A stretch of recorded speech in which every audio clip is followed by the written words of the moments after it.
in the Paris Community Economic Development Corporation of the City of Paris, Tuesday, October 10th, 2023 at 6:32 p.m. Madam Clerk, can we have a roll call, please? Sure. Councilmember Corona. Present. Councilmember Rabb. Here. Councilmember Rogers. Here. Mayor Pro Tem Nava. Here. Mayor Vargas. Present. Thank you. Item 3 is our invocation, which will be led by Evangelist Shakita Porter from the Israel Church of God in Christ. Will you please stand and join us? Remain standing for item 4, which is our Pledge of Allegiance, which will be led by Councilman Corona. Ms. Porter, you here? Come on up to the microphone, dear. As we bow our heads, Father God, in the name of Jesus, God, first of all, before we ask you of anything, we want to thank you for everything. Thank you for how you woke us up this morning and you brought us together here on tonight. And asking you, oh God, to look on everyone that is present here in the building up under the sound of my voice. You see and you know what they are in need of, oh God. We're asking you to meet the need right now.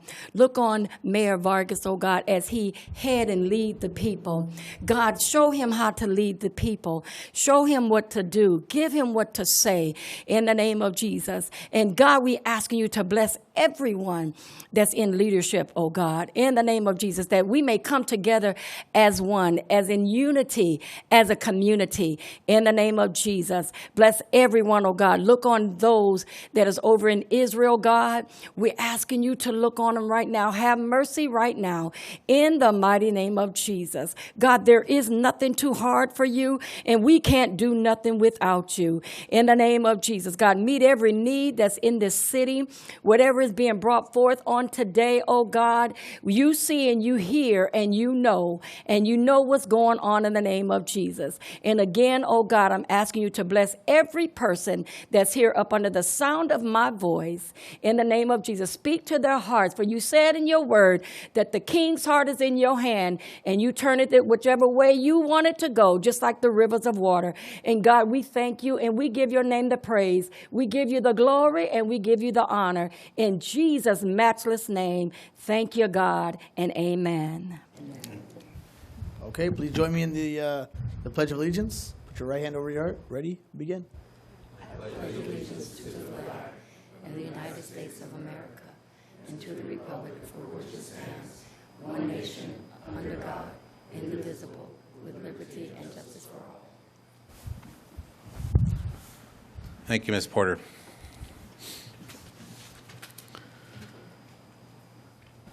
Okay, item 5 is report on closed session items. Mr. Koo. Thank you, Mayor.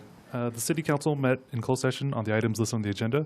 For item B2, the City Council unanimously voted to not appeal the court's judgment. Item B2 pertains to the parties as listed on the agenda and pertains to the revocation of a cannabis permit. With respect to the remaining items on the closed session agenda, no reportable action was taken. Thank you. Okay, at this time, in order to accommodate our presenter's travel schedule, item 12A, I'm going to move that up to now. This is going to be a consideration to receive and file our annual legislative update. This is from our attorney, who's our state lobbyist, and this item will be introduced by our city manager. Thank you, Mayor, and good evening, Mayor and City Council. Currently, the city continues to retain professional legislative services from Nielsen Markshammer law firm. And tonight we have Michelle Rubacalba, our senior counsel at the law firm, who will give you an update of current and future legislation that may impact the city. I'd like to introduce her. Michelle, there she is. Good evening, Mr. Mayor and council members. It is a pleasure to be here with you again. I feel like I was just here, but it has been close to a year.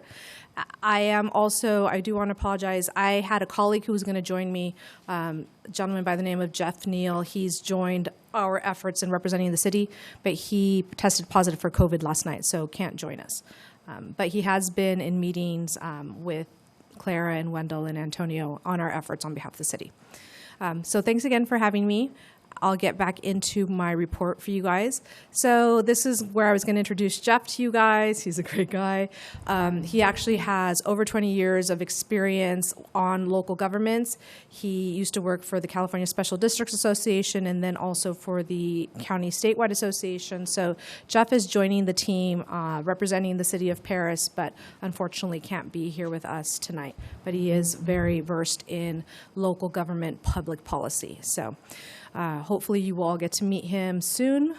We'll see. Hopefully he does well. Wanted to kick off the conversation tonight with some of the hot topics that we've seen in Sacramento this past year.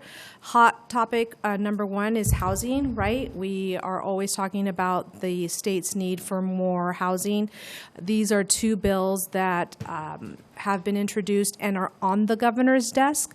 So just as informational for you, the governor has until Saturday, October 14th, to either sign or veto any bill that is on his desk.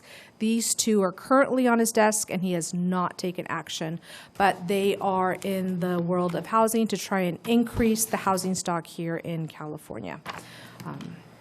The next bills that we want to talk about have to do with public safety and emergency services. AB 40 by Assemblymember Rodriguez is a bill that I think is probably going to be signed, has not been signed yet, but it will address the wall time for EMS, so not to be waiting so long when they drop off patients. So we do think that that will probably be signed by the governor. The next one is SB 602 by Senator Archuleta, and extends the operative time frame for trespass with letters of authorization. The governor just signed that. And then AB 825, which we placed on here to prohibit bicycles on sidewalks adjacent to highways, so your inability to prohibit sidewalks. That was vetoed. Assemblymember Isaac Bryan is a big advocate for that, so I think it will probably return next session. Other hot topics for city operations, AB 1526, clarifying single-use plastics producers do have responsibility for how local agencies are reimbursed for their implementation costs. We're hopeful that this will be signed for by the governor. It would be a benefit to the city if that's the case. Still waiting for action on that. And AB 1637 by Assemblymember Irwin. This is going to be, if you guys haven't talked about it yet, something that you guys should look into. So they're going to require local governments to go to a .gov or a ca.gov domain. I think right now the city of Paris does not have that for your emails and your websites. And so having that conversation, you probably should start because this is going to be implemented.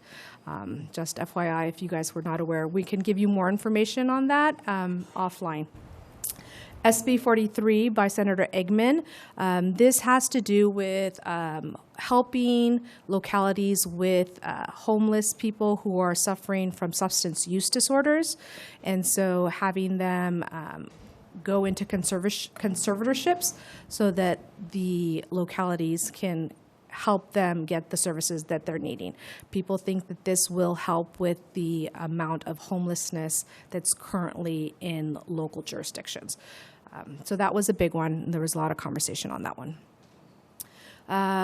Labor was another big winner this session. I think it is important for you all to know that there was a bill that would have allowed striking workers to be paid unemployment insurance.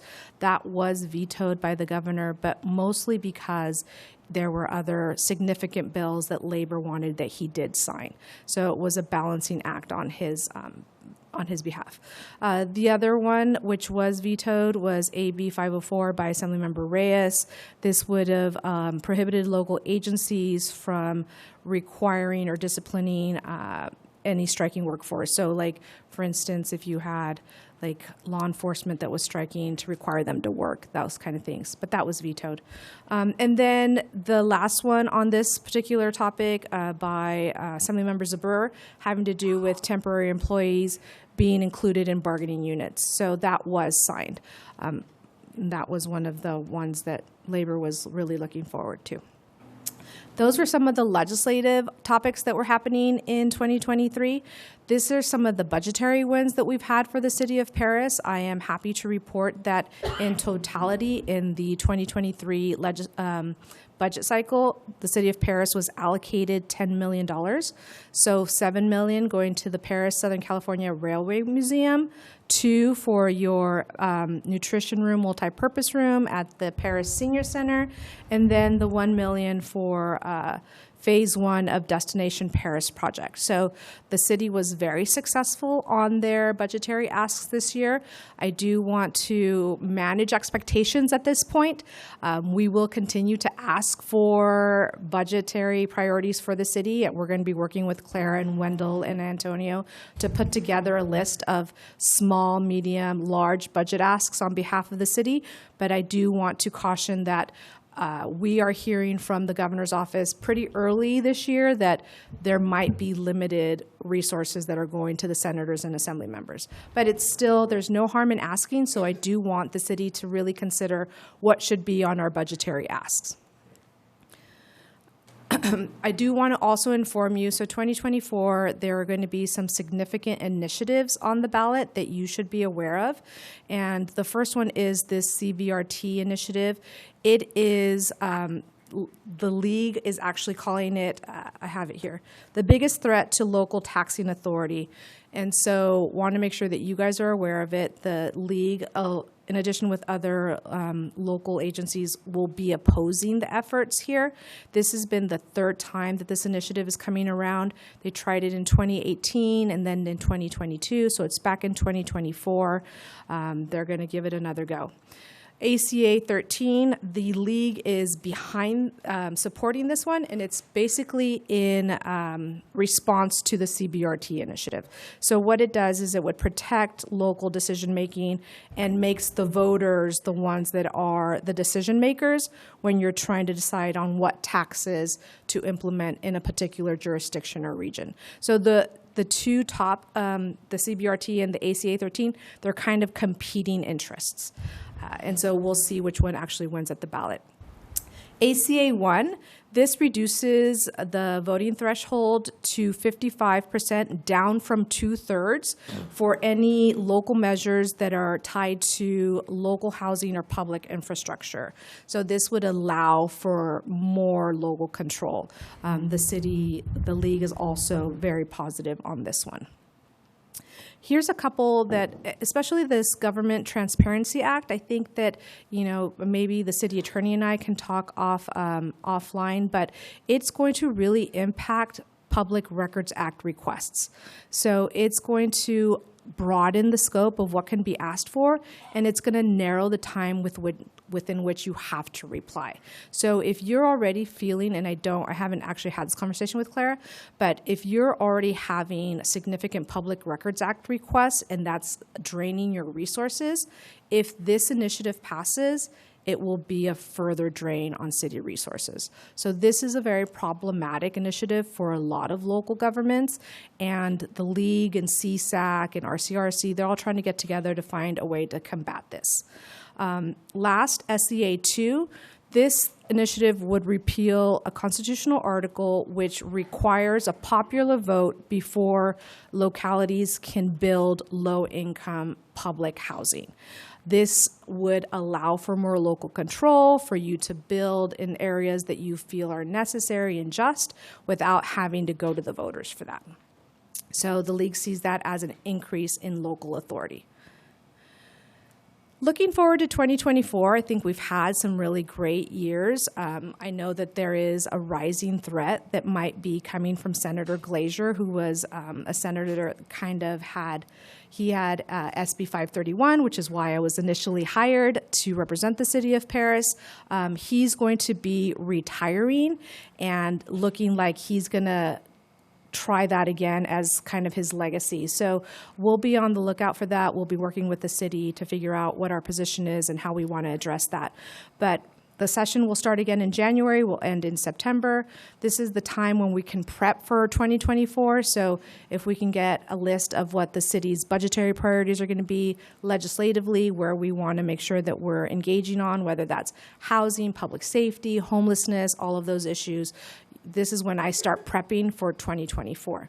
I think that we tried to do it this year, but we couldn't really find a date. We'd like to try do a legislative ledge day, City of Paris. We'd try to get that early maybe, if we can get some dates on the calendar, maybe like a March or April meeting. I think it would be best if we already have our budgetary priorities on a document that we can then share with our legislative delegation. So that's it for me. I'm here to answer any questions, comments, or concerns, but it's been another good year, and I am very honored to represent the city in Sacramento and appreciate you for working with me and the collaborative partnership that we've had so far. Thank you, Michelle. Councilman, have any questions, comments? Just for your own reference, I'll have IT send us out this slideshow. All right, you're good to go. Thank you Okay. very much for that update. Thank you very much.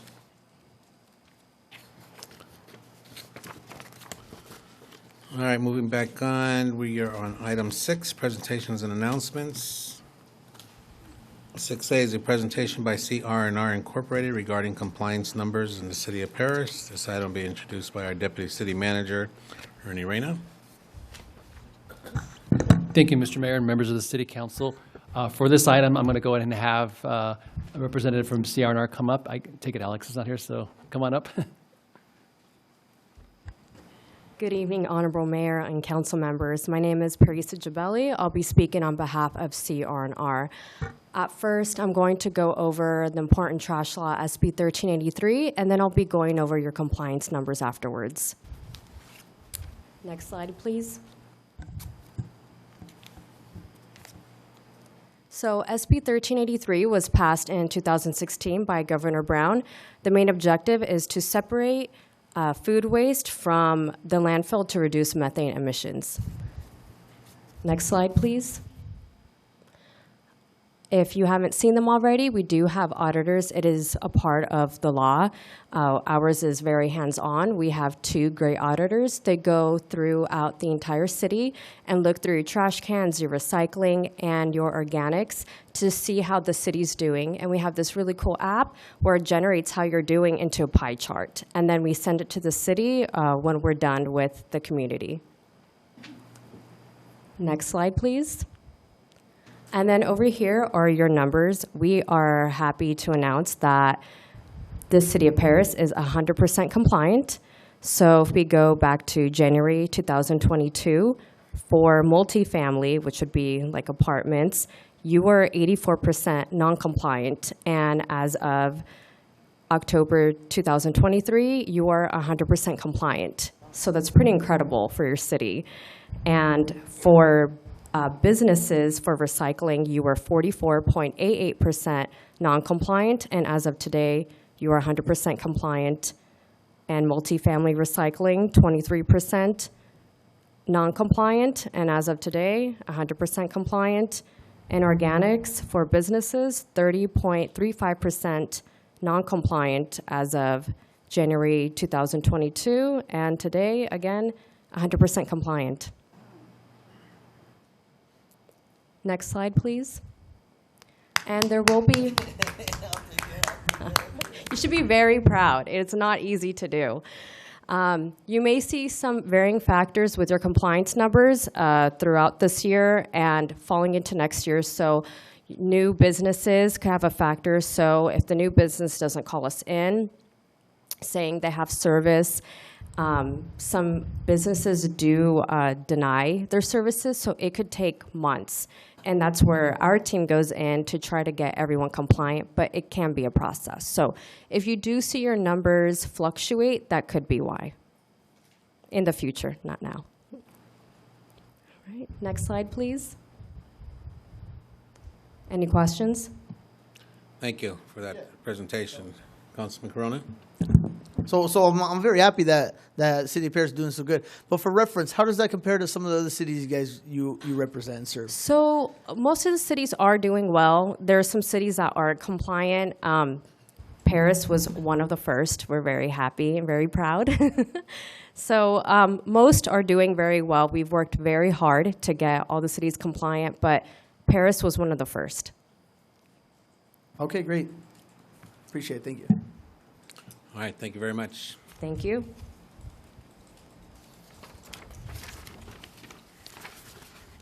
Item 7 is our Youth Advisory Committee communications. This will be given by Kimberly Thai, our Vice President. Honorable Mayor, members of the City Council, and City staff. Good evening. Hello, my name is Kimberly Tai. It is a pleasure for me to hold the position of Vice President for YAC. I will be providing you with an update on the most recent and forthcoming YAC events. To start, the Youth Advisory Committee is planning to assist at the upcoming Housing Committee Expo scheduled for October 14th at the Bob Glass Gym from 11 a.m. to 2 p.m. YAC members will be actively involved in assisting with check-in and setup activities to ensure a seamless and organized event. Aside from hosting a booth highlighting success stories and projects initiated by the YAC. Furthermore, YAC is gearing up to host its annual Trunk or Treat event at the Paris Depot in collaboration with their annual Art Walk and Trunk or Treat event, promising a thrilling and safe experience for the community. Scheduled for October 27th, this event has become a highly anticipated tradition, showcasing the creativity and enthusiasm of the YAC members in bringing joy to local families and youth. The Statler Youth Center will be closed for the event with signage directing youth to the Trunk or Treat event. Additionally, the Youth Advisory Committee, in partnership with the Association of Professionals and Students, Inland Empire, and Desert, will be hosting a youth civic workshop, an event designed to empower and educate the youth about local government and civic engagement. The event is scheduled for October 30th from 5 p.m. to 6 p.m. at the Paris City Hall Council Chambers. Finally, YAC would like to remind everyone to please follow us on social media at Paris YAC for more updates and upcoming events. For more important information on YAC or any events discussed today, feel free to dial the Statler Youth Center. YAC would like to remind everyone to remain safe and healthy. Thank you. Thank you, Kimberly. Item 8 is our public comment.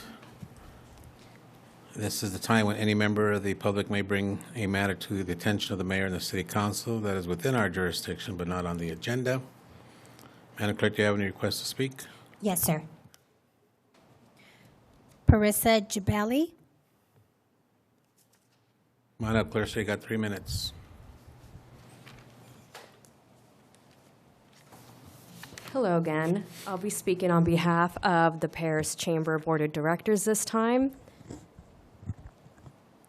The Paris Valley Chamber is excited to join forces with business leaders throughout the region for the first annual Neighbors Mixer Expo this Thursday, October 12th, where we will participate in the meeting of the mayors with 5 of our neighboring communities.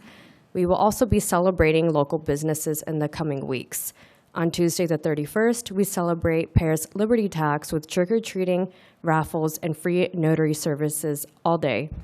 We will also be celebrating the 10th anniversary of Cervantes Family Restaurant and the grand opening celebration of Barn Door Radio, a local nonprofit online radio station. Finally, we invite all the city leaders, representatives, and stakeholders to come to our VIP Made in Paris tour of a local manufacturer here in Paris, Axis Corporation, to discover the state-of-the-art CNC machine shop right here in our own backyard. As always, the Chamber is here to support businesses.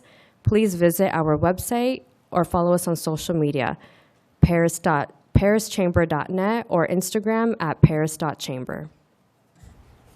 Thank you. Thank you. Anyone else? Elizabeth Ayala.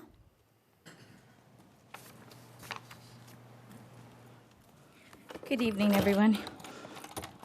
Sorry I'm a little late. I did miss the CRNR's presentation, but it stated in regards to compliance numbers. I just kind of want to remind everybody that for those who have received monies from donations to their campaign from CRNR, that they should think twice before voting on anything that they bring forward, being that it will I would like to say it's not ethical, but there are ways around it. But I think that you guys are older and wise, that you guys would understand the severity of it. Because I have seen some and noted some who received donations from CR&R and voted on their items within months apart and then received extra money right after. Doesn't look good. Doesn't look good at all. So under the Public Official Act for disqualifying conflict of interest, I would advise anything that CR&R brings up, that those that are up for election don't vote on anything. As far as anything else, I have contacted the Paris Police Department in regards to this matter on Indian, going towards Lowe's. My husband goes to work every morning, and there's a Ross distribution center as well. And what the Ross employees have been doing is going out in the middle of the street in vests and having them take an illegal turn, causing traffic going north and south, because they're just blocking traffic, letting their employees either go in and go out. And this happens 3 times a day, in the morning, the afternoon, the evening. And not once did I see a police officer go out there and check on this. So if there's any of you that have, any contact with the police department of the city of Paris, if you can have them look into that, because not only is it a safety issue, an accident can happen. The person in that yellow vest may be missed and hit and killed. So if you guys can please do that, I greatly appreciate your time. Other than that, there is a gentleman in Public Works that's been in charge of the landscaping down down D Street, where the military flags are. And I think whoever's in charge of Public Works needs to give him a big thanks, because he's been doing an excellent job. He communicates very well with the community, and you guys need more employees like that. So thank you. Thank you. That is all. Anybody else in the audience at this time wish to speak on an item that's not on our agenda? Okay, we'll move on to item 9 is our approval of minutes. 9A is consideration to approve the minutes of the regular joint meeting held on September 26, 2023 of the City Council, successor agency to the redevelopment agencies, and all the other entities as listed on our agenda. If there are no comments or questions, I'll call for a motion. I have a motion by Councilwoman Rogers, second by Councilman Rabb. Please call a vote. 5-0, motion approved. Thank you. Item 10 is our consent calendar. Consent calendar items are normally enacted in one motion. The mayor or city council may remove a consent calendar item for separate action. Public comment will be limited to 3 minutes. Before I call on council, our city attorney has something he'd like to state. Thank you, Mayor. The city received a communication or a letter from Adams, Broadwell, Joseph, and Cardozo attorneys at law on behalf of CARE California relating to consent calendar items 10A through 10E. Although the letter identifies consent calendar items 10A to 10E, it seems like it's intended to apply to public hearing item 11C. The letter itself requests that items 10A through 10E be removed from consent calendar and moved to public hearing. I just want to note for the council that the Brown Act prohibits that move because it wasn't noticed as such. And also, as noted by the memorandum as provided, the letter and a memorandum about the letter has been provided to council on the dais. The letter itself is 2 pages, but it has attachments. We did not provide the attachments to the council because it's already included in the packet. But the attachments are essentially prior letters that were sent to the city related to item 11C. So that was already included. So I just wanted to note that for the record. Thank you. All right, council, anybody have any items they'd like to pull for separate comment or discussion? Yes, Mayor, may I pull item 10J? 10J, anybody else?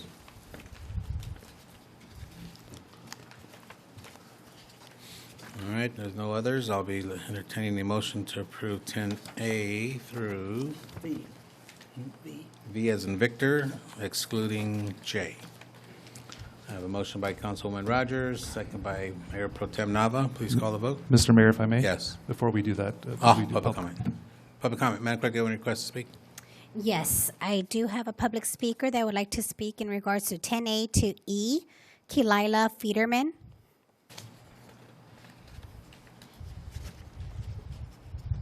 Good evening. My name is Kalila Fetterman. The city attorney is correct that our comments are in regards to 11C, so we'll be speaking on 11C during the public hearing. Thank you for that clarification. Thank you. Anybody else, Madam Clerk? That is all. All right, I have a motion on everything 10A through V minus J from Councilwoman Rogers, second by Mayor Pro Tem Nava. Please call the vote.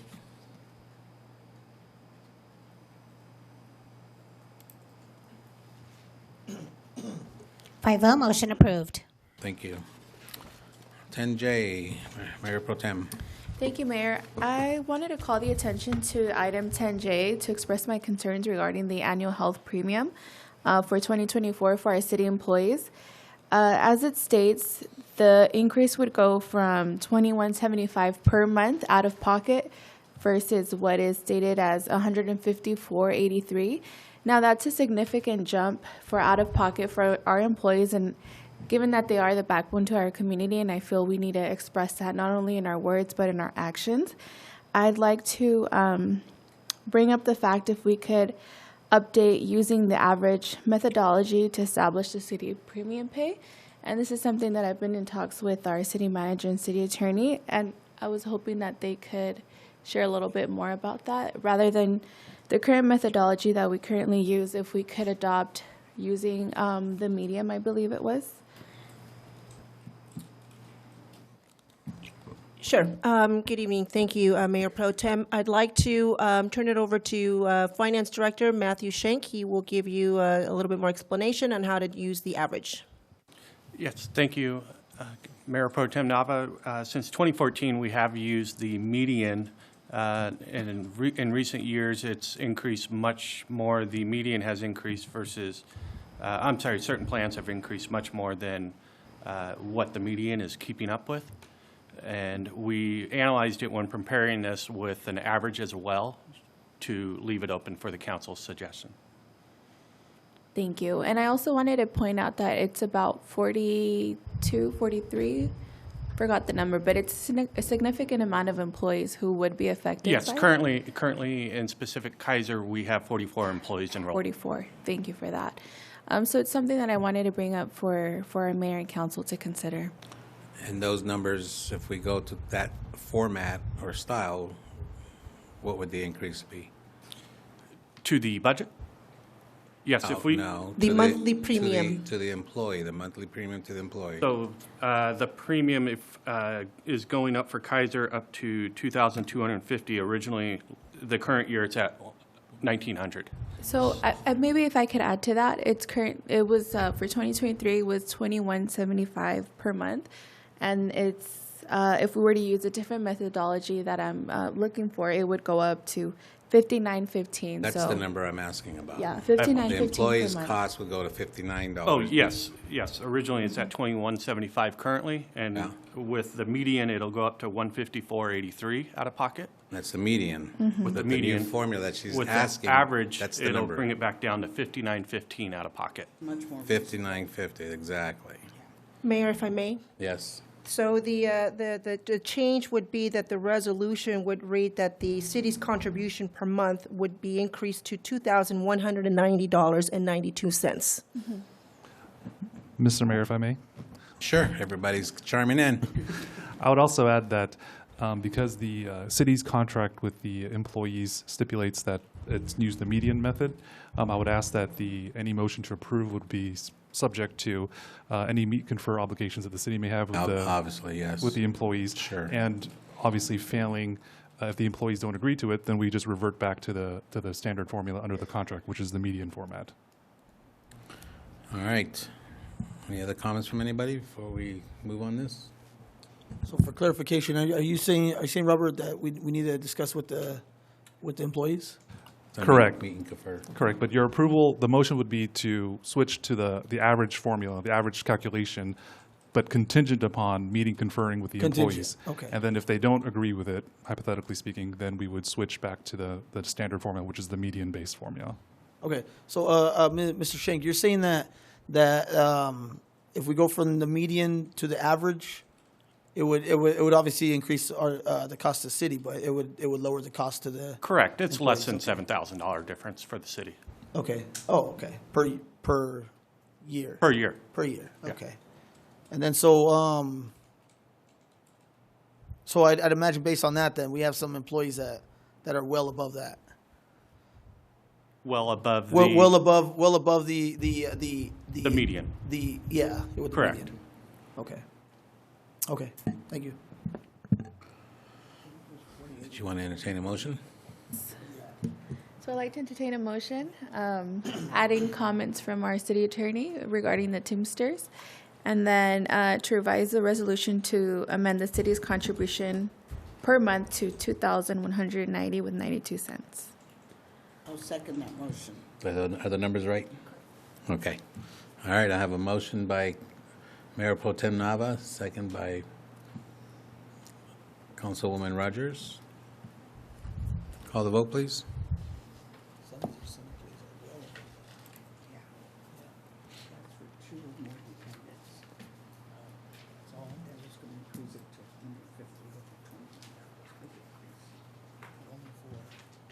Five oh, motion approved. Thank you.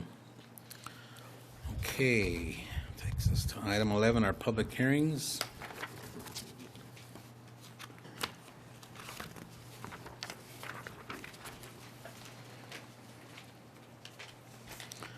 Eleven A is consideration to approve a continuance until November 14th, 2023 of the conditional use permit, CUP 22-05023-A, a proposal to consider an appeal of the Planning Commissioner denial of CUP 22-05023 for the construction of a 395,500 square foot industrial warehouse building on 19.16 acres located at the southwest corner of Mapes Road and Trumbull Road in the Business Park Zone.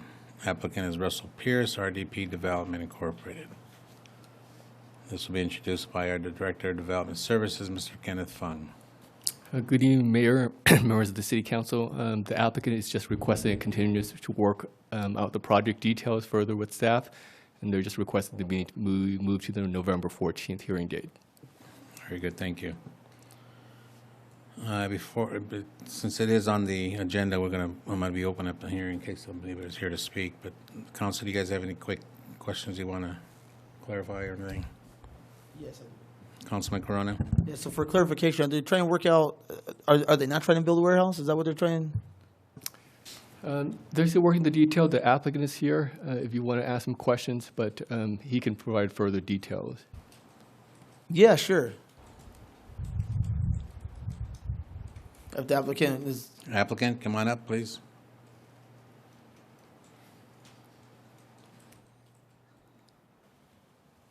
Good evening, Mayor, council members. Sorry I didn't wear a sport coat. Didn't realize I'd be speaking this evening. All right. Nonetheless, if you have any questions about, we are just working with staff, as Mr. Fung said, just to work out some of the details of the project in hopes of getting the denial overturned. Okay, but for clarification, you're still gonna attempt to keep it as a warehouse. Your plan is you're gonna submit it as a warehouse. Yes. Okay. That's correct. Okay. Thank you. Anybody else while I have the applicant up? Thank you, sir. All right, Madam Clerk, yes, I'm going to open up the public hearing at 7:10. Do we have any requests to speak? No, sir. Anybody in the audience wishing to speak on this item? Okay, I'm going to close the public hearing at 7:10. And I'll call for a motion to continue the item until November 14th, 2023. Have a motion by Councilwoman Rogers, second by Councilman Rabb. Please call the vote.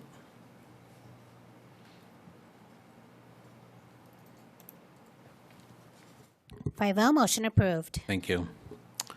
11B is consideration to adopt proposed resolution number next in order, adopting mitigated negative DECLA and MND 2377 and the Mitigation Monitoring and Reporting Program, MMRP, and approve the tentative partial map 22-0529 TPM-38386 and development plan review 20-00020 to facilitate the construction of a 301,101 square foot industrial building on a 20.14 acre site, and introduce the first reading of proposed ordinance number next in order, approving the specific plan amendment 22-05052 to remove Russell Way, a paper unimproved street. The project is located on the west side of Redlands Avenue between East Ryder Street and Placencia Avenue. The applicant is Michael Johnson of Lake Creek Industrial. This item has continued from our February 28, 2023 City Council meeting. This will be introduced by our Director of Development Services, Mr. Kenneth Fung. Good evening, Mayor and members of the City Council. This item will be presented by our Planning Manager, Patricia Brenes.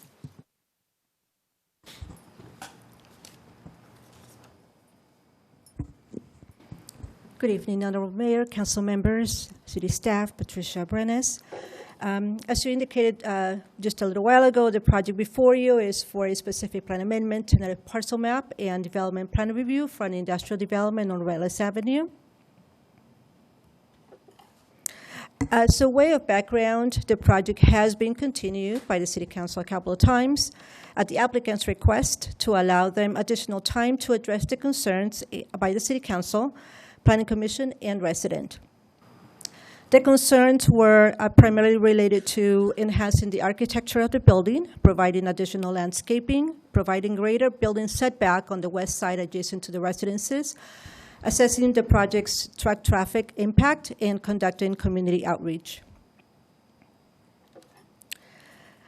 Just to refresh your memory, the project is located on the west side of Redlands Avenue between Ryder Street and Placencia Avenue. It is surrounded primarily by industrial development to the north and to the east. And to the south, it's industrially zoned property. And to the west, we have the Southern California Edison easement and residences. The property is zoned light industrial, and it's located within the Paris Valley Commerce Center specific plan. It is also in the B2 zone of the March Airport land use map. Since the last council meeting on February 28th, 2023, the applicant has been working with staff on revising the site plan, landscape plans, and building elevations to address the concerns raised regarding this project. The slide in front of you today shows a comparison between the original proposal and the revised proposal. The top site plan is the original proposal, and the bottom one is the revisions made by the applicant. And as you can see on the revised site plan, the building has been reduced from 330,804 square feet to 301,101 square feet. The building configuration has also been changed to keep it closer to the street and to provide a single dock floor plan as opposed to a double dock floor plan. The access points have been kept the same, with the access for passenger vehicles in the center of the site, and then to the north and south for access to trucks. The project has been revised to provide greater building setback on the west side particularly, whereas before a 50-foot setback was the minimum distance provided between the building and the wall on the west side. Now the proposal is proposing 133 feet. Now the applicant is proposing 3,335 feet, whereas before it was 92 feet. And on the north side, the applicant is proposing 695 feet, whereas before it was 342 feet. So providing a much greater separation between the warehouse and loading dock areas from the warehouse to the residences to the west. Also, because of the reduced square footage on the building proposed has less number of loading docks. Right now, it's proposed at 38 loading docks, whereas before it was 68 loading docks. Given the reduced square footage of the building, it gave the ability to provide additional landscaping along the west side primarily.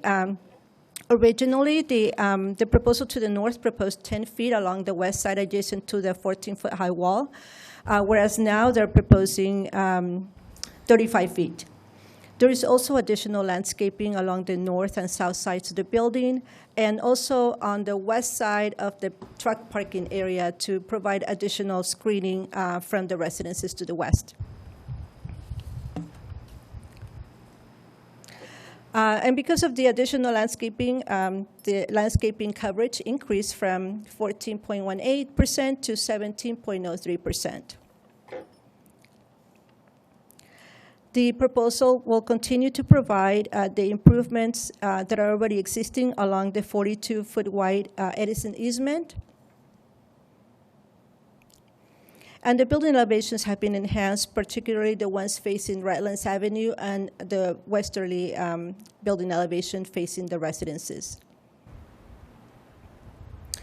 With regard to truck traffic, the truck driveways and raised median on Redlands Avenue will be designed to prevent truck traffic from accessing the site via Placentia Avenue.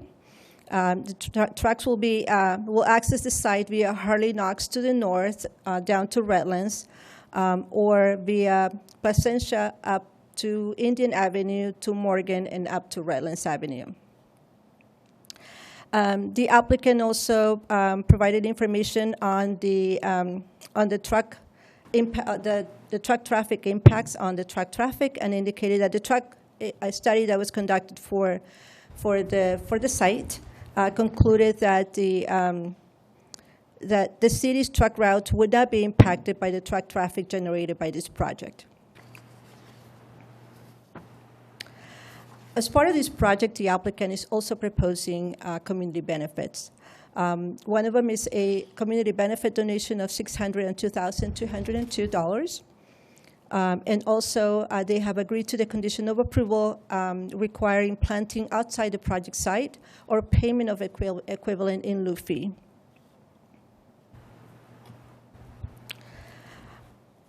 An initial study was prepared for this project, and it concluded that all potential significant effects on the environment could be reduced to less than significant impacts with mitigation measures.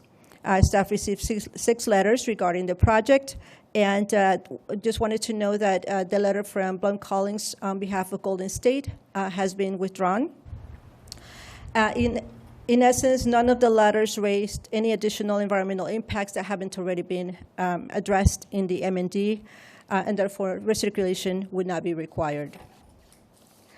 With that, staff recommends adoption of resolution to adopt the mitigated negative declaration and mitigation monitoring and reporting program, and approve the specific plan amendment, tentative parcel map, and development plan review, and introduce the first reading of ordinance approving the specific plan amendment for removal of Russell Way based on the findings and subject to the conditions of approval.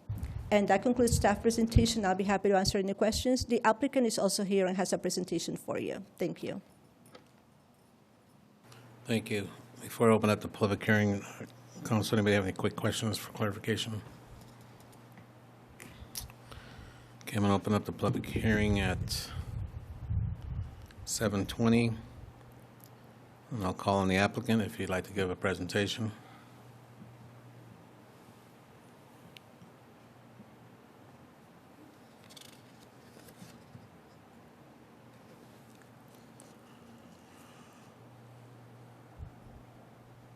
Thank you. That felt very dramatic. Sorry, I'm recovering from ankle surgery, so just now walking for the first time in a few months. Good evening, Mayor Vargas, council members, city staff, and the public. My name is Christine Saunders, representative for the applicant, Lake Creek Industrial. We're excited to be here before you tonight for the third time now on this project. We've taken to heart the feedback that we've received from staff, the Planning Commission, the neighbors, and this council, and we hope that the revised site design that we have presented tonight addresses any concerns. Before I go into details, I'd like to start with just a little bit of background.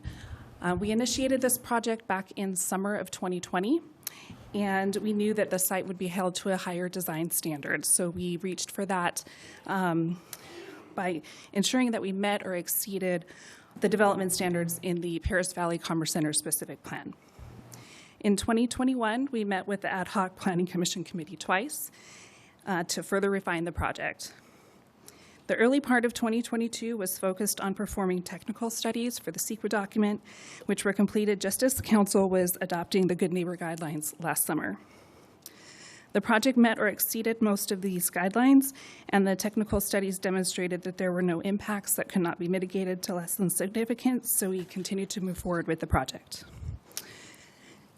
At the end of 22, the city released the CEQA document for public comment. One resident responded, and I've spoken with her several times over the last several months to address her concerns. The Planning Commission recommended approval of the project in January of this year, and the City Council first considered this project in February. In the meantime, we've challenged ourselves to revisit the site design and reached consensus on the site plan before you tonight with staff in the spring. We then validated the technical analysis in the air quality, greenhouse gas emissions, energy, health risk, noise, and traffic studies to affirm that any potential impacts of the project would be reduced from the previously analyzed site plan, which was the case. I'm going to click through here. So I'm going to walk through the highlights and the ways in which the project implements the Good Neighbor Guidelines. And they can be categorized into 5 buckets: site planning, landscape, community benefit, truck access, and community outreach. The most significant change we made was to rotate the building from the cross-dock configuration with dock doors facing north and south to the single-loaded building with dock doors facing west. We were able to achieve greater building setbacks, reduce the architectural mass of the building from the residences, increase the distance from the property line to dock doors, and add landscaping to the site to further exceed the Good Neighbor Guidelines. In addition to site planning and landscape coverage, the applicant has agreed to conditions of approval to contribute to off-site trees within the city and approximately $602,000 towards improvements at Paragon Park that will benefit the local community.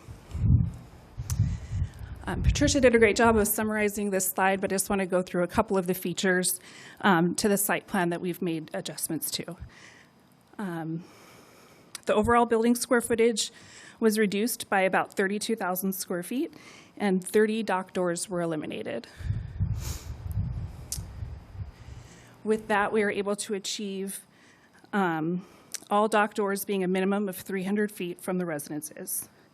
The triangle shape of the site results in a range of building setbacks from a minimum of 175 feet to a maximum of 695 feet at the farthest point at the north of the building.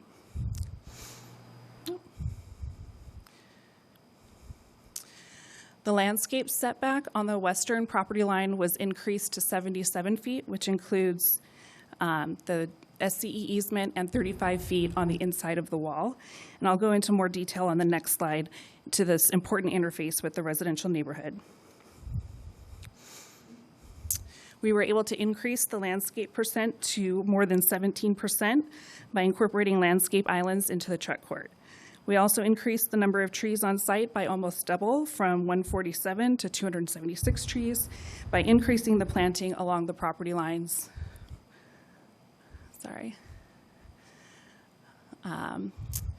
On all 3 of the property lines and in the front setback as well. And we're able to provide larger and taller trees. The change in the building orientation also allows us to route on-site truck traffic more efficiently, so they'll no longer have to traverse the site along the property line. They'll be able to cross the site at the back of the dock doors to exit the southerly truck exit. And again, the impacts that were previously identified were further reduced. The landscape setback includes improvements to the existing SoCal Edison easement for the DG walking trail, consistent with what was implemented to the north of the site. The height of the trees in the easement is understandably limited by the power lines.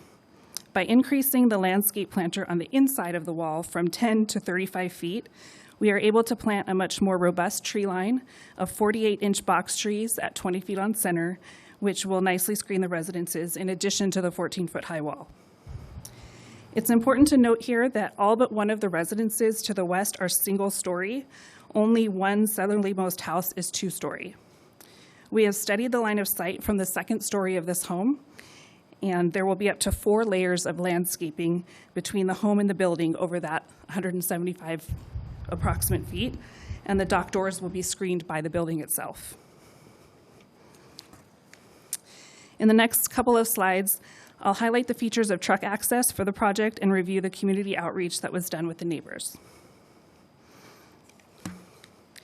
Trucks would only be able to access both truck driveways to and from the north on Redlands Avenue. The truck driveways and a raised median on Redlands would be designed to prevent trucks from accessing the site via Placentia Avenue from the south. The design of the median would prevent left turns into either truck driveway from the south, and the southerly curb return of both driveways would be reversed to prevent trucks turning right.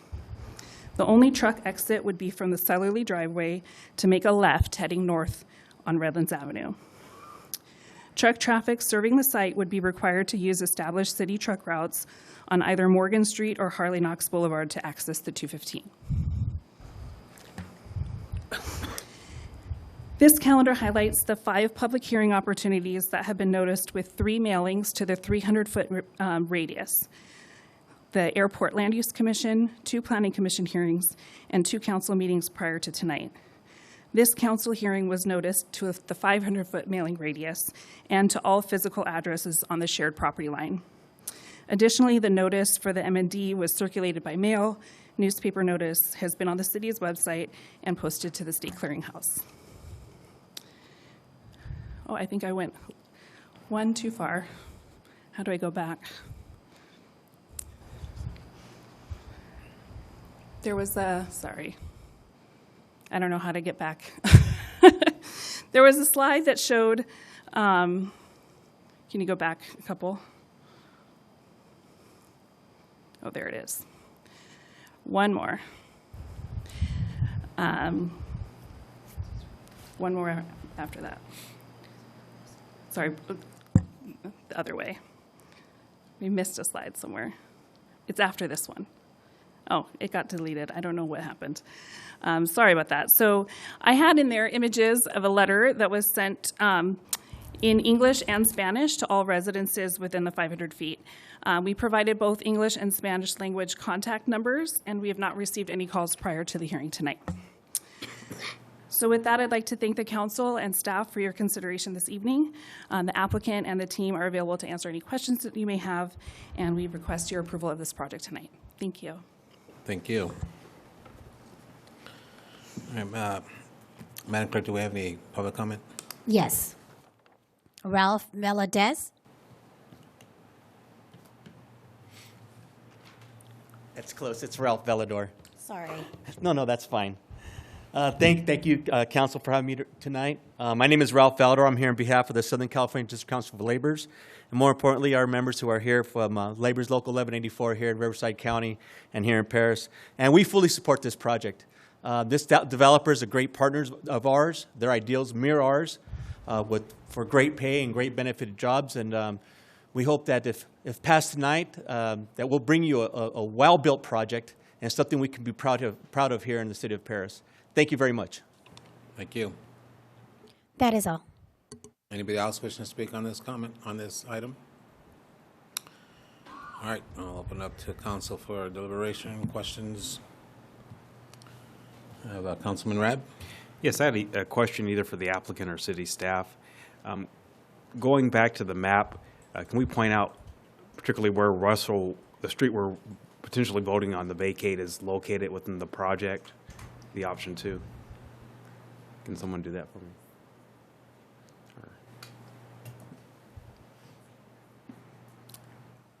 IT, you can bring up the city staff presentation.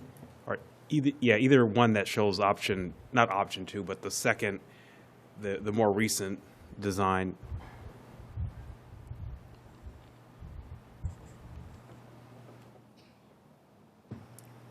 Okay, so the 301,000-foot design, approximately where is Russell Way located on that?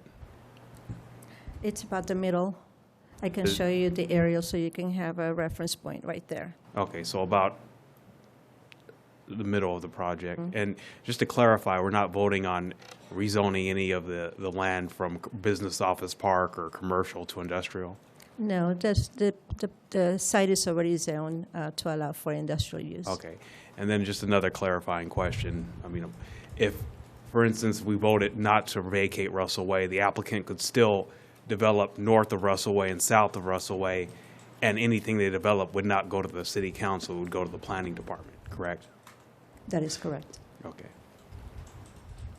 And if they were to do that, there's nothing holding them accountable for setbacks, the good neighbor policy, or the community benefit agreement? They would have to comply with the development standards. Since it's a new application, they would also have to comply with the Good Neighbor Guidelines. That's correct, because it's after the fact. Yes. Okay, thank you. Don't see anybody else in the queue. Councilman Corona? Thank you, Mayor. For clarification, the height of the building, the proposed building right now? Not to exceed 50 feet. Not to exceed 50 feet, okay. So now I do appreciate the questions from Councilman Rabb. You know, with the area has been zoned a long time. Do we have a year of how long it's been zoned industrial? We were able to trace back through the general plan. It was since about 1991. The site has been zoned light industrial. Okay, but at that time it was in different parcels, smaller parcels, right? Would those likely be 50 feet tall if they were to be built out into smaller industrial sized buildings? Typically, the small industrial building wouldn't be that tall, but they could. They could by potentially be could be 50 feet by the code. But we don't have anything that small that's that tall. Generally, no. Okay. Now, with my line of question, because it's a very sensitive issue, right? It's a sensitive project. Some industrial makes sense. It's way up in the airport landing, and you know I do appreciate that this area would be for industrial was zoned that way as well too. But the fact that it's so close to homes is my issue. The one north of this, I am a bit embarrassed that was even approved because it's so close, back right up to the homes. Where at least this one, I do appreciate the applicant. I do want to thank the applicant actually for listening to some of the comments from our planning commission and also from some of the council members too. They did back it up a little bit, right? More than what it is. It's going to be a smaller facility.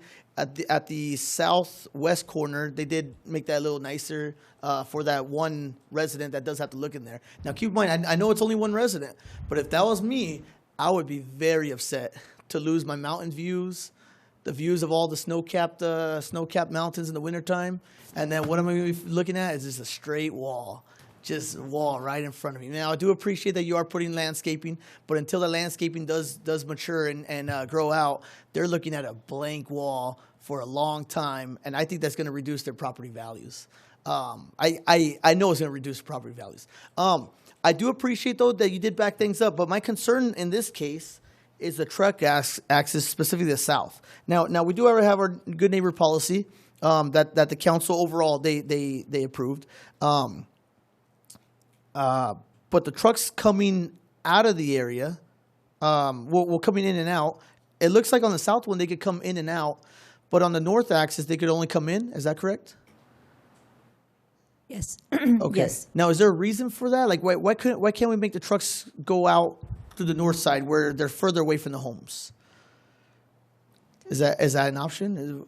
Is that something we thought about? Good evening, Mayor, members of the council. We're trying to coordinate the location of the driveways and try to negate conflicting movements. There's the development across the street from here as well. So by limiting access to the north, only allowing the right turn in because of development across the street from it as well. Which is the same developer? I don't know who the exact developer Okay. is. I don't recall.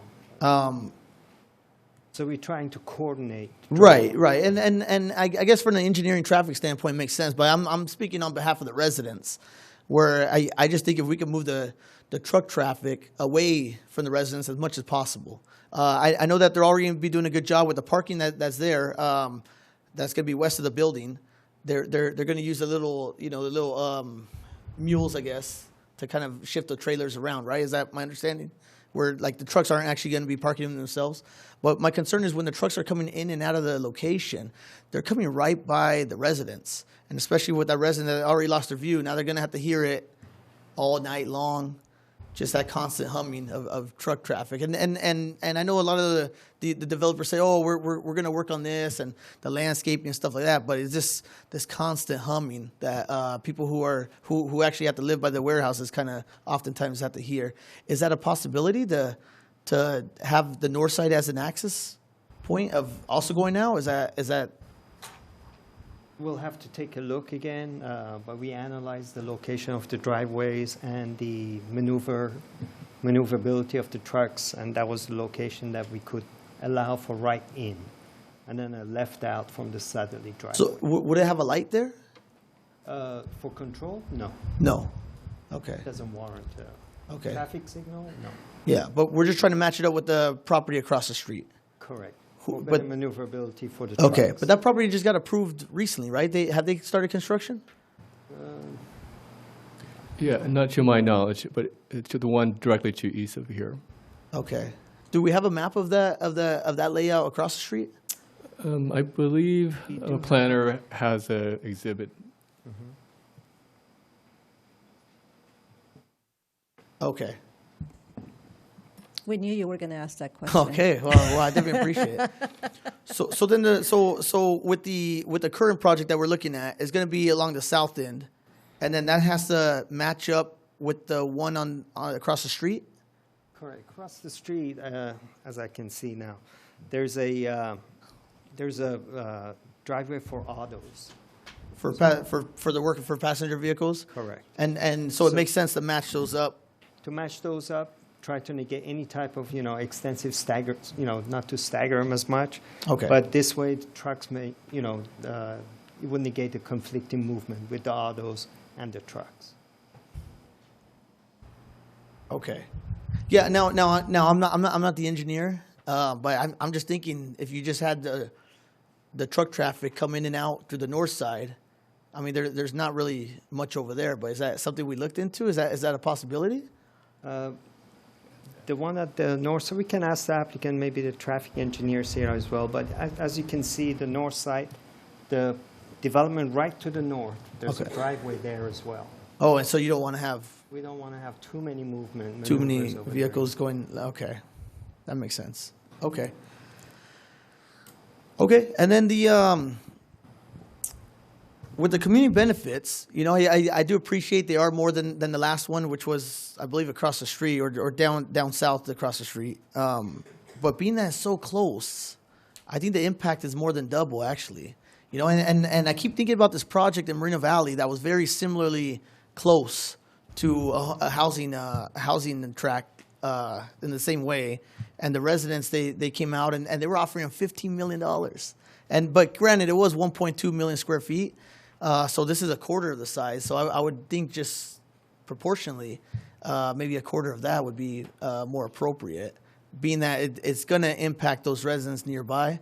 I do appreciate all the mitigating factors, but I'm still kind of concerned that we're not fully doing the best project that we could possibly do. But, if there's maybe ways to work with that. But that's all the comments I have right now. Thank you. Anybody else?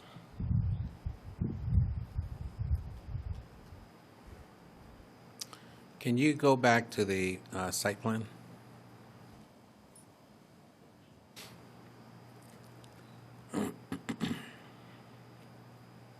Oops.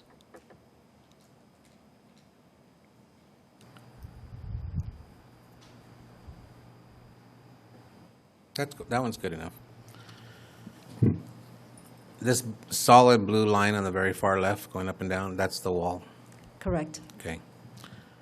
When the trucks come in, where, I don't know if it shows it on here, but where's the guard shack? I want to know how many trucks can stack on this lane or entrance. Yes, thank you. So we're not proposing any guard shacks, and so the truck gate would be at the rear side of the building. So there's 477 feet from the gate to the street right-of-way, and it's 2 lanes in. So there's way more than the required 470 stacking. feet? 477 feet. 53 footers, that's 2, 4, 6, 8. It's about 8 trucks, 16 to total. Yes. Far more better than what's going on Ryder Street. Yes. And to that point, trucks, if for some reason that was queued up, they could continue south and make a right turn into the southerly driveway. Yeah, got that. All right, can you go back to, Patricia, can you go back to the screen where it shows all the projects in the area?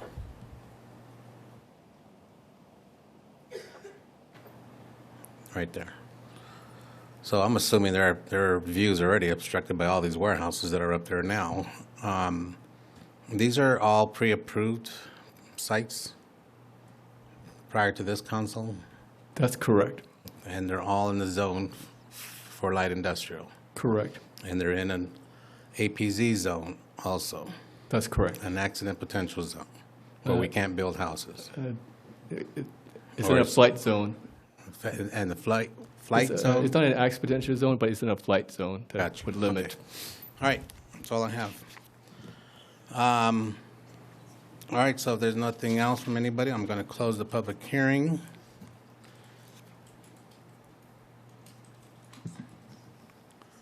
At 7:42.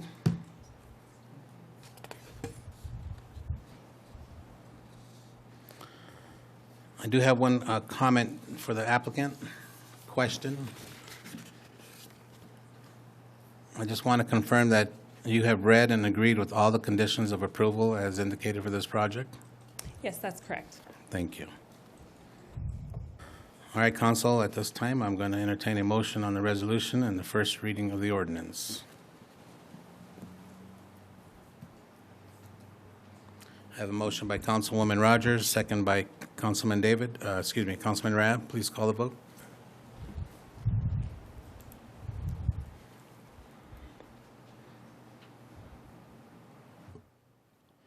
Rab, Rogers, Vargas, yes. Corona, Nava, no. Thank you. All right, item 11C. Consideration to adopt proposed resolution numbers next in order and adopt a first reading of a proposed ordinance number next in order regarding specific plan amendment SPA 21-05267, tentative partial map 21-05086, TPM-38259, and development plan review DPR 21-00005. This is a proposal to consider the following entitlements to facilitate the construction of a 764,753 square foot industrial building on 35.63 acres located on the south side of Harley Knox between Patterson Avenue and Nevada Avenue within the general industrial and light industrial zones of Paris Valley Commerce Center specific plan. Specific plan amendment to remove unimproved segments of California Avenue and Nance Street from circulation plan. 2, tentative partial map to consolidate 38 existing partials into one 35.63 acre partial. And 3, develop plan review for a site plan and building elevations. The applicant is Nicole Torsvet, Patterson Limited Partnership. This item is being continued from September 26, 2023 of the City Council meeting. And this is going to be introduced by Director of Development Services, Mr. Kenneth Fung. Good evening, Mayor and members of the City Council. The staff received a continuous request yesterday. The applicant wants to work out an agreement with California Care and the Iron Workers Union. So they're requesting for a continuance to November 28th. They don't have a presentation at this moment. Okay, thank you. I'm going to have to open up the public hearing since it was on our agenda. Council, any quick questions for clarification? Yes, very quick question. Councilman Rabb?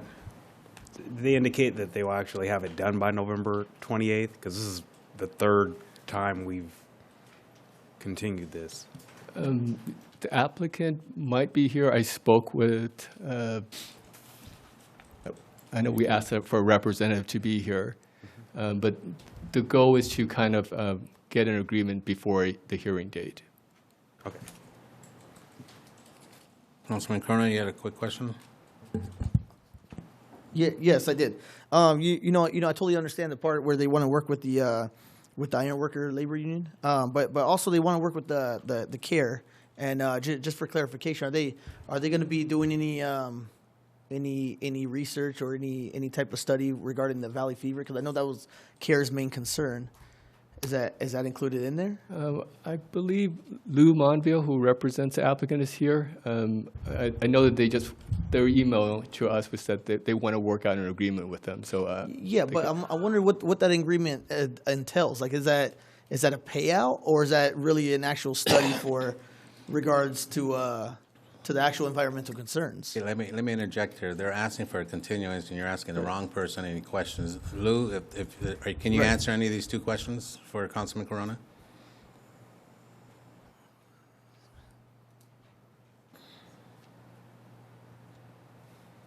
Honorable Mayor and City Council Lou Monville.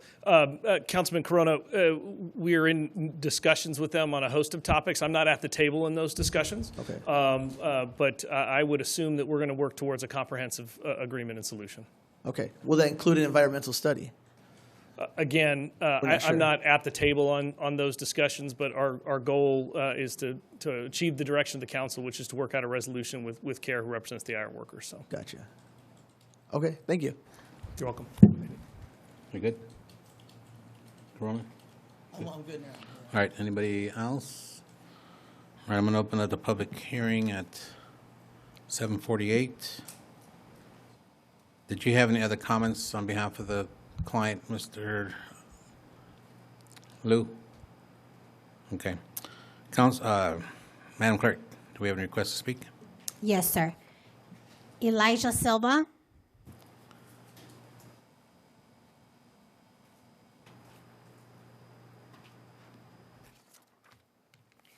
Daniel Michael. David Martinez.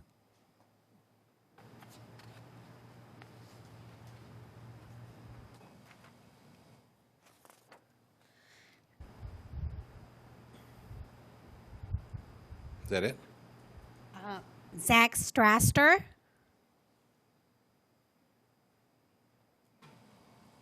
Are you one of the names that we just called, sir? Yes, sir. I'm Elijah Silva. Okay. Good evening. Paris is a beautiful community that has filled with men and women who have a future. God is doing amazing things here. However, the flourishing that our people desire and deserve requires support at a governmental level. But all of this hinges on whether or not you as leaders hold the line here and demand more of Prologis. They are the biggest player in the warehouse game. They could give more back financially than they are. Your job is to demand that when opportunities arrive, that you take advantage of them for our benefit.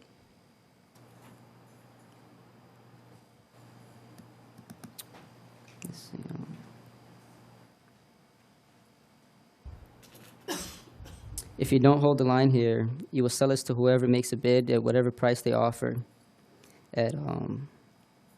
Prove me wrong and demand that they give us more back. Require Prologis to give at least $1 million in direct community benefits before you approve this project. Please reject this project. Thank you, guys. Thank you. Zach Strasters. Hey, how you guys doing? Thank you again for continuing this item, and it says a lot. You know, your willingness to open it up for labor negotiations, even just that, says so much about the fact that you want a project that is willing to meet the needs of the community. We all know that most of the time in the IE in San Bernardino County, Riverside County, that people want to just put these projects on a conveyor belt because sometimes we're just so grateful that there's development that we're like, yes, we're going to rubber stamp whatever it is. But let me tell you, Paris is a city set apart. because you're willing to bring developers to a place where they're talking. They're not kings in an ivory tower. They're not in a high castle. They're not impenetrable. They're not invincible. They need to meet the needs of the community. So first of all, congratulations, and thank you for the fact that you're holding the line. Second of all, it's not just labor. How about direct community benefits? How about a direct payout? Hold them accountable. They're doing projects all over the place. How come they're giving San Bernardino County such a better payout than they're giving the city of Paris? You know, if you're looking at their projects across the board, Prologis is giving way better direct community benefits than they are Paris. Why? This is your opportunity. Continue the project again. They've already invested so much in their attorneys. They've already invested so much in architects. I promise you, you ask them for $1 million, they'll deliver it. And when one of these kids, because they're not holding their entire fleet to EV or electric, they're giving you whatever you'll hold them accountable for. So when one of these kids gets sick because of the number of truck trips to a Prologis warehouse, you'll be grateful you had $1 million in the bank in community payout so that you can step up and pay that kid's bill. Because yeah, CEQA might, rubber stamp the project. Okay, we can mitigate this or that. But how about the reality that you can't mitigate every single instance? You can't protect every single family. And so if you hold them accountable and you make them put a little bit more in the piggy bank, then not if, but when something pops up, you'll be able to show your constituency that when the project came across, you did what was necessary in order to protect the community. And Prologis, they'll still build the project after everything I said. They'll still be grateful if you ask them for that $1 million. God bless you. Thank you. David Martinez. I'm sorry, you called me up. Good evening. My name is Daniel Michel, and I want to say that Prologis has a history of taking advantage of the cities they construct in. Prologis goes before city councils trying to convince them to settle for less and less in terms of minimal community benefit packages. Today, however, we know that the city of Paris, California is worth a lot more. No community benefits package under $1 million in direct payout is acceptable. We need Prologis to do better.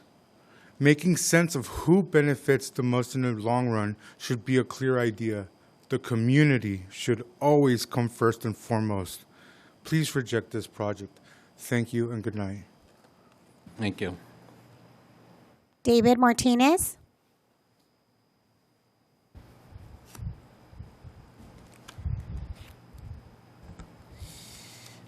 Hi, good evening. My name is David Martinez. Nearly 800,000 square feet of industrial development can benefit the city of Paris. With regards to the construction job, it could benefit with hundreds of jobs that could be created afterwards. But what about us holding the development accountable for what they can give back to directly? What about the children that will get sick from this warehouse because of the truck trips? We didn't require 100% electricity fleet. We didn't ask for a medical fund. We didn't demand anything. So now before we approve, we must demand. Demand move. Demand is 1 million community benefits payout. Thank you and God bless you. Thank you. Amy Smith.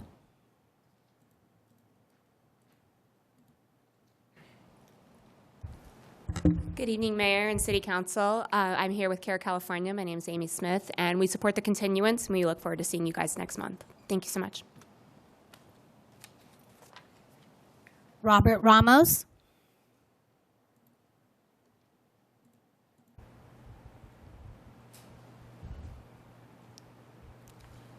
Good evening, Mayor, Council members. I, too, going to hold off on my public comments. Thank you for Prologis to reaching out, and we'll see you guys next month. Thank you. Thank you. Anyone else? John Sisley.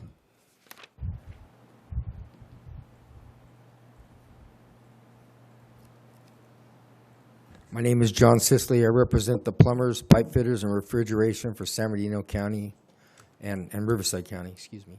I have a lot to say, but I'm going to hold my comments on this until there's further agreements. Thank you. Thank you. Louis Lopez.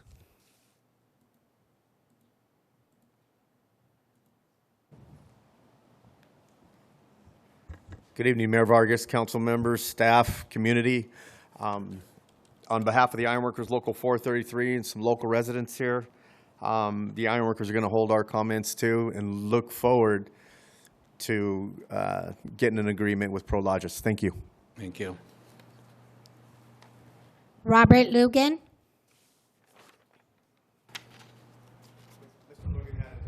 Okay, thank you. Kelila Federman.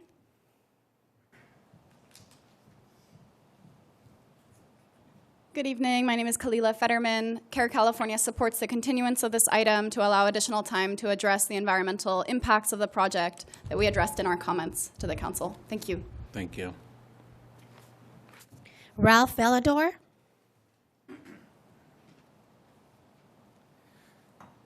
Good evening again, Mayor, Council, and everyone in the audience. We with the Laborers International Union North America have built a strong relationship with Prologis over the years. We refuse to villainize them. It takes time. It takes relationships to build true partnerships, and we've done that. We've proven that we could make them profitable by the hard work that we do, and that's why they pay the wages and the benefits that they do to our employees.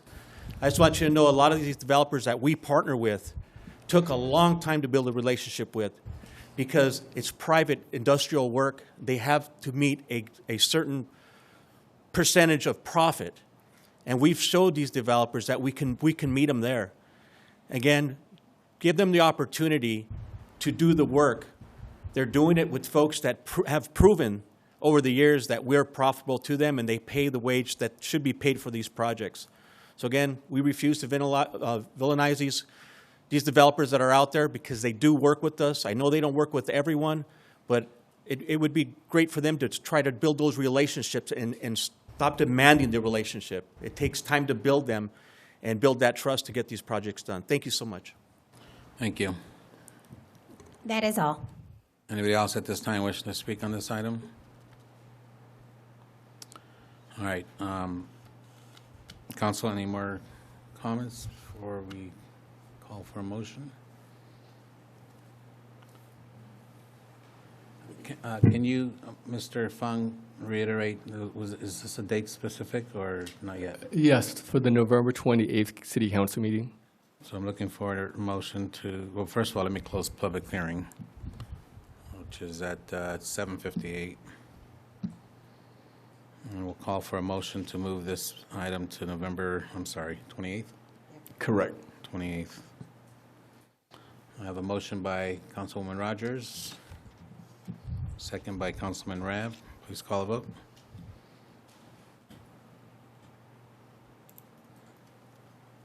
Five oh, motion approved. Thank you. All right, item 12 is our business items. We already held 12A. We're going to move to 12B.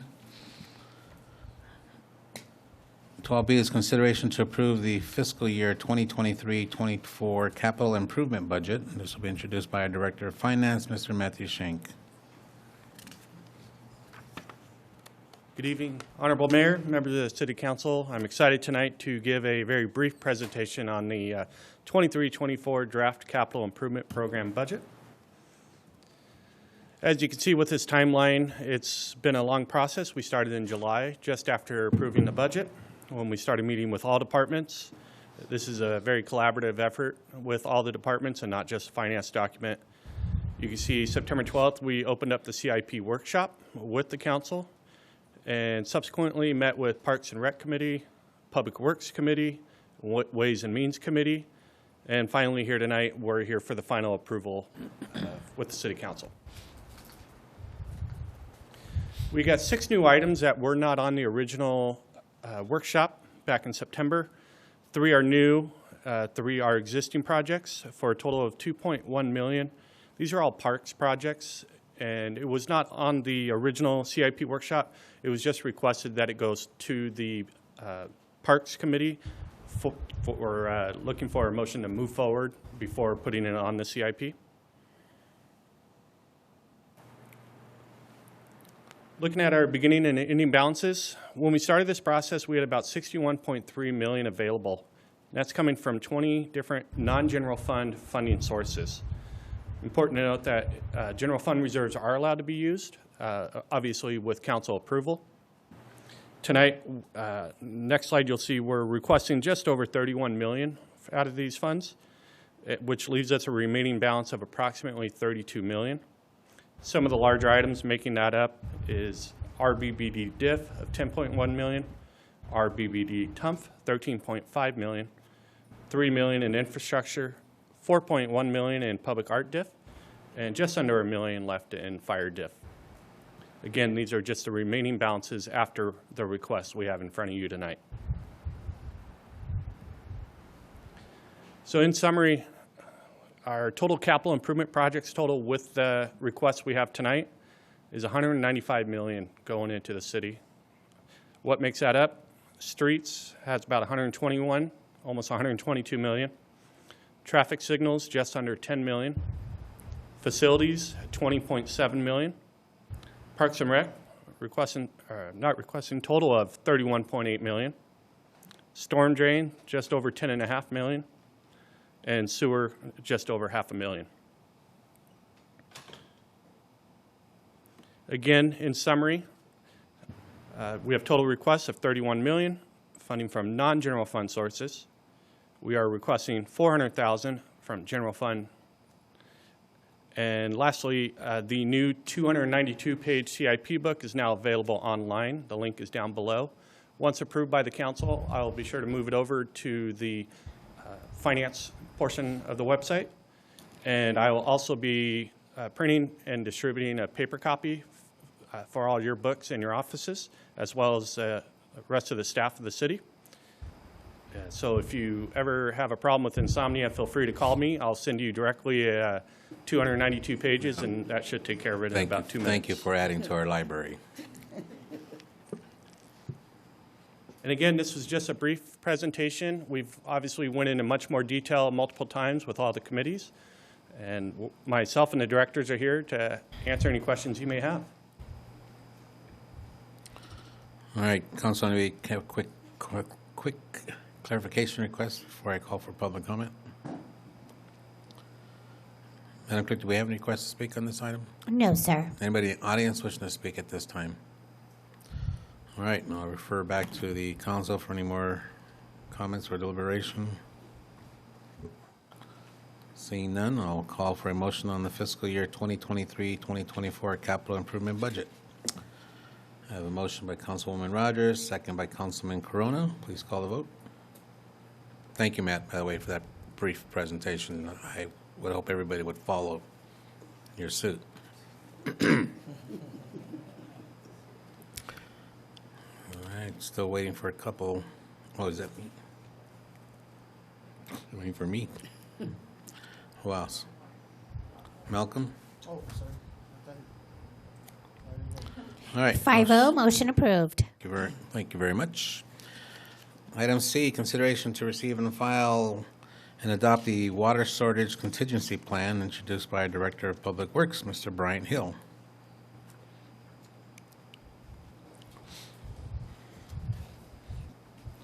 I don't think this will be as short. Uh-huh. I apologize. I'll try to make it as quick as possible. So, good evening, Honorable Mayor, Mayor Pro Tem, council members, staff, Bryant Hill, Public Works Director for the City of Paris.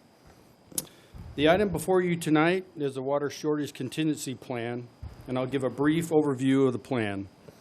The City of Paris has two water systems, the North System and the South System. The city only needs to plan a plan for the North Water System, as the South System is covered by EMWD's water contingency plan. So what is the plan? The plan is the intent of the water shortage contingency plan is to meet the state mandate to conserve the available potable water supply and protect the integrity of the City of North Paris water system with regard to domestic water use, sanitation, fire protection, to protect and preserve public health, welfare, and safety, to minimize the impacts of potable water supply shortage or other water supply emergency conditions. In other words, the City of Paris just needs to have a plan in case our water supply is in reduction. So why do we need the plan? Senate Bill 552 was passed and signed by Governor Newsom in September of 2021.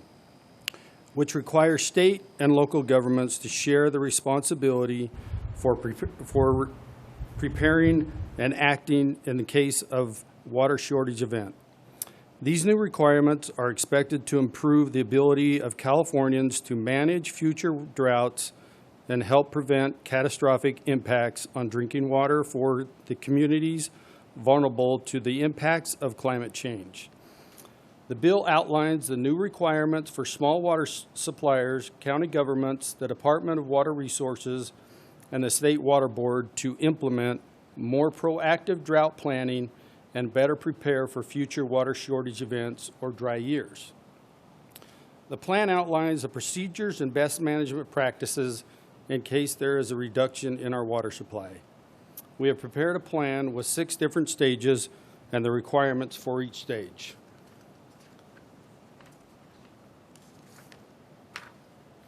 While reviewing the plan, I want to highlight just a few items of the plan. So we've talked a little bit. Section 1 is kind of just a brief discussion. Section 2, I just kind of want to highlight education for the compliance requirements of SB 552 was provided by the city's water utility by posting a complete draft of the WSCP, which is the Water Shortage Contingency Plan, report to the city's website on September 28 for 1 week, and soliciting responses from the city's North System customers to be received before the public forum approval by the City Council. In addition, the Public Works Committee convened on September 27th, which included an agenda item to discuss the draft report and any comments received by the public. There were no comments received by the public. Next is Section 3, the public education. The City of Paris regularly provides its North System customers with information regarding water system operations and quality through its annual Consumer Confidence Report. Let's go to Section 5.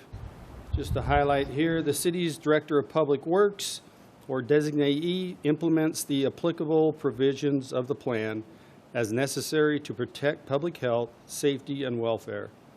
The Director of Public Works or designee shall have the authority to initiate or terminate drought or other water supply emergency response measures as described in this plan. Section 6, the application, the provisions of the plan shall apply to all persons, customers, and properties utilizing water provided by the city's North Paris water system. Section 7 are just definitions of words throughout the plan. Section 8, summary of the drought response stages and response actions.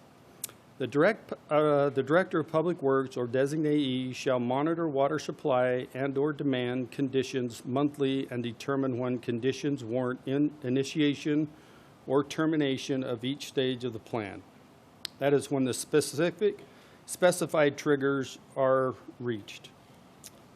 The triggering and termination criteria described in the following section of this document are based on state requirements of Senate Bill 552 and the components of the abridged WSC plan for the city's small North Paris water system. The required supply shortage stages to the plan are as follows. So the next slide, there's a table there that shows the 6 different stages and the percentages. So, for example, if we were like in stage 3, then our water supply would be between the 20 and 30 percentile. And so each of these triggers a response. So we'll have an initiation. So if we were at 30% reduction in our water supply, then that will trigger us to have a response. And I'll give you an example of a trigger. Let's go to we'll go to a trigger 4 here, which is a critical water shortage condition. So the trigger is if we're at 40% in reduction of our water supply, then these are the conditions that will trigger a response. So the 40% requirement Customers shall be required to comply with the restrictions on certain non-essential water uses provided in Section 10 of this plan when EMWD, as a GSA managing essential water use provided in Section 10, oh, I already read that. The GS managing the West San Jacinto groundwater basin under SGMA declares groundwater levels or sustainable groundwater pumping capacities reduced by 40%, or Paris pumping and water delivery systems are comprised and reduced inflow capacities of 40%. At this point, the city will initiate stage 4 drought response measures where a county, state, or federal drought emergency will be declared. So what this does is it just triggers once we get to a certain level. And then if we go to, we'll go to the response of that section 4. So once we have the triggers in place, then what the response to our residents of the water, so the best management practices for this, in addition to the measures, which is stages 3, 2, and 1. So what if we're at stage 4, we've already implemented stage 1, 2, 3, and 4. So there are some items there that the consumer are responsible for. Mandatory water use restrictions for reducing the demand. Our requirements in stage 3 shall remain in effect during stage 4 with the following additions and modification. Reduce public open space irrigation by 50% of normal irrigation. Use of fire hydrant shall be limited to firefighting and related activities and other municipality uses only to maintain public health, safety, and welfare. Refilling of pools and ornamental lakes is prohibited.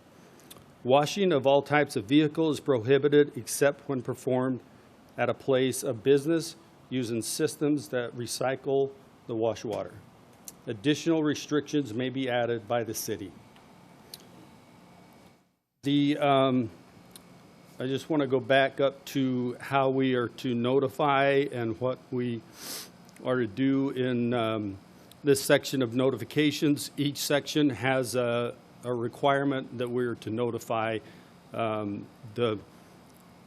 whether it's 1 through 4, we can just choose one of those items, but then once we get up to method 5, then it's like personal phone calls, and then obviously going through this with all the different agencies. We have a public safety contact list, so when these are going into effect, we need to contact and keep in contact with the public safety offices. And then we also have our support services contact list. Those are obviously important people that we would call upon to give us assistance. And then in final, here's just a cheat sheet of just the triggers and the responses for this. And then we just have the map of the area. And then that concludes the presentation. And then I just wanted to reiterate that the plan was reviewed at the Public Works Committee held on September 27th, and it was recommended to bring the plan to the council for approval. Staff recommends that council open the public comment period, and once the public comment period is closed, staff recommends council approve the water shortage contingency plan. Thank you, Mr. Hill, for a water presentation that was pretty dry, but yet fluid. Well, you can add it to your CIP booklet. Thank you. I'm on every Thursday night. All right. Thank you, sir. I know that was tough for you. It was tough for us. And us too, as well. Yes. But and in all sincerity, that is some serious information that needs to be done. Madam Clerk, do we have any requests to speak on this item? No, sir. Anybody in the audience wishing to speak on this item? Hearing and seeing none. Council, any comments or questions? Bless you. All right. I'll call for a motion on the water shortage contingency plan. I have a motion by Councilman Corona, a second by Councilman Rab. Please call the vote.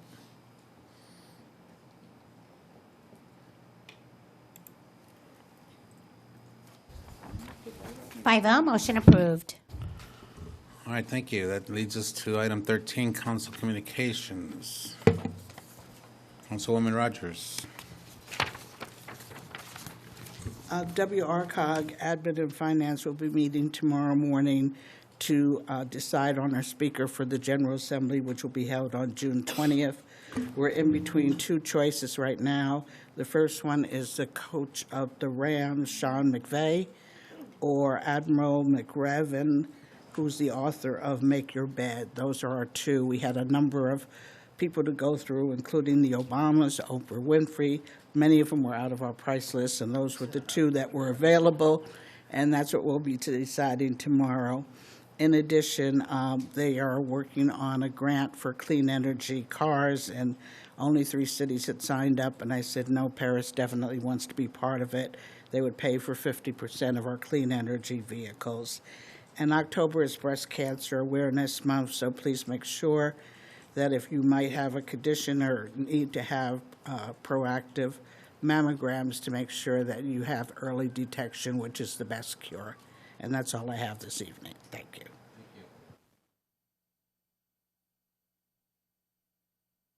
IT, thank you. Councilman Rab? Yes, thank you, Mayor Vargas. Earlier this month, I had the opportunity to attend the Western Riverside Conservation Authority meeting. We continue to acquire habitat conservation land. This past Saturday, I attended the State of the Inland Empire Black Symposium hosted by Assemblymember Dr. Corey Jackson. We were given different statistics regarding black life in the Inland Empire. I had to leave early to go to Rods and Rails. One of the striking statistics was that the Inland Empire is on track to be second place in California for the number of African Americans, just right after LA.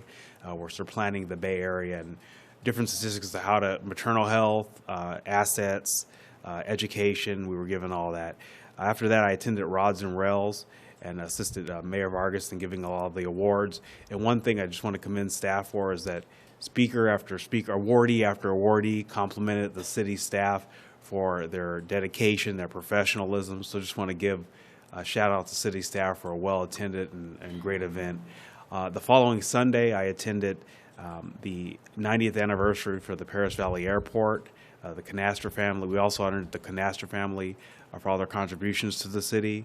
Mayor Vargas was there as well. I tried my first fried Twinkie, which was actually pretty good. I had half of one. It was so rich.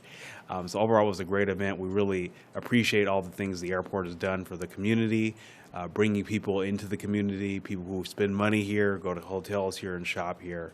One last request, if staff can provide me, I know they did it in the past, a map of the, I believe it's the economic workforce development areas and business and BPO land that's south out of the airport zone. I just want to get a feel for where BPO, and I believe it's called the downtown, Employment Plaza, yes. I know there's one right up between 7th Street and Redlands in that area. So if I can just get that map in the next week or 2 weeks, I would really appreciate it. And that concludes my public comments for today. Thank you. Councilman Corona. Thank you, Mayor. I do want to thank our staff for addressing the mosquito issues, but still a bit of a problem. If we could just kind of keep on and stuff like that, until the weather kind of cools down and they kind of hopefully they start to dissipate. Along with that, kind of related, I guess, would be the weeds, in the area just throughout the city. I know we've been doing a good job. We kind of keep at that as well too, and I think that's all the comments from me. Thank you. Thank you, Mayor Pro Tem. Thank you, Mayor. I'd also like to share that I dropped in at the Rods and Rails event towards the beginning of the event, and it was really early on, and we already had a magnificent turnout. So once again, a great thank you to our Community Services Department, as well as the rest of the staff that make it possible. And I also participated in the Willow Bend ribbon cutting for the beautiful homes that are coming here to Paris. So if you have the opportunity, I encourage you to go check them out. And then lastly, on a personal note, I'd like to share that I'll be missing the November council meetings and potentially the December meeting as well as I embark in my motherhood journey. So my husband Edward and I are really thrilled to welcome our first baby, a new resident to the city of Paris. Thank you. So thank you to the mayor. Appreciate that. I'd like to thank the mayor and my council and city staff as well for their patience and understanding as I'll be taking a brief break, and especially to my constituents. And I promise to be back with a strong return and a whole new mindset as a mom. So thank you all so much. Those are all my comments for tonight. Thank you, Mayor Pro Tem. I'll cover the areas that I did do already that you guys mentioned. I did attend the Health and Senior Resource Fair that we had here in the Bob last year. That was a really good program. We held our Measure A Town Hall meeting, myself and Councilman Corona, a decent turnout for that. I attended the YAC Strategic Planning meeting, as I always do every year. We have a really great program this year set up, and 25 kids on board, so that's great. I attended the Inland Empire Caucus Partnership Recognition event. If you recall, I am a board member on Exceed. This is agencies that provide jobs for our adults with disabilities.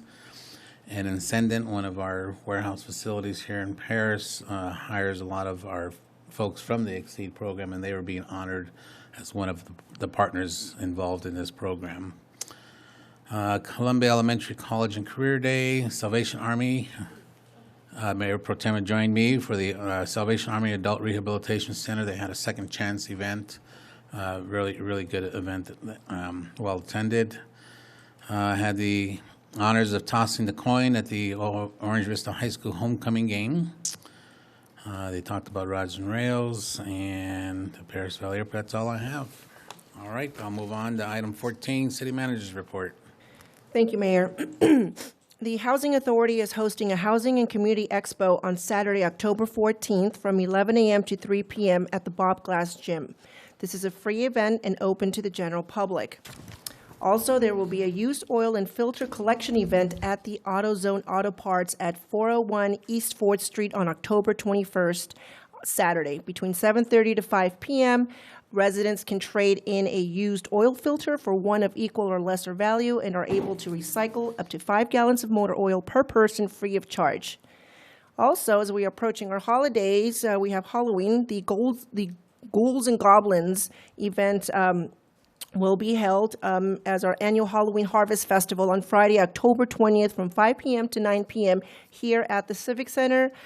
There are costume contests for all ages. Now we're also including a group competition round. There will be candy prizes, games, and a carved pumpkin contest. And last but certainly not least, I'd like to congratulate and just mention how proud we are of our Public Works Department. They recently attended the MSA conference at Fantasy Springs Resort in Indio, and the MSA conference is the Maintenance Superintendents Association. And 10 cities throughout Southern California attended and participated, and our Public Works team took first place in the skills competition and also in the golf tournament. And also, one of our staff members from Public Works won individual competitions, but I'm going to turn it over to our Public Works Director, Brian Hill, to give you, we have a little presentation to put together, and show off the wonderful trophy they won. So congratulations.